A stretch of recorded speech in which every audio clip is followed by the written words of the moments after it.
Hey, let me show you how you can remove objects from your photos and pictures on the Poco F8 Ultra. So first of all, you have to start by opening Gallery. Now you will have to go into the photo that you want to edit. So let's say I want to remove, for example, this star over here from this photo. Now you have to click on this icon and go into the Create option. Then select Erase and go for Remove Objects. Now try to tap on it like so, and sometimes when it's not detected, like in my case, you have to actually do this manually.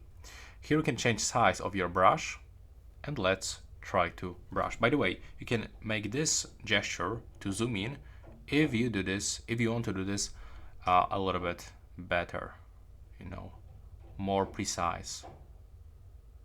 So we can draw like this. And now we can inside, keep drawing. There we go. Now as you can see, it's detected and it was removed. Now we can zoom out and we can take a look how it looks. There we go. It's not like super impressive, but there was the photo in the night mode and there's a lot of details here. So this is the reason why AI is not working properly, but you can keep doing this. So if you want to do this one more time, you can mark this one and it was also removed. You can try to remove also this one, and this part actually can't be removed, but you can keep trying. And now take a look, it's not looking that bad. There we go. This is the small difference. If you want to apply those changes, click here and click Save in the right upper corner.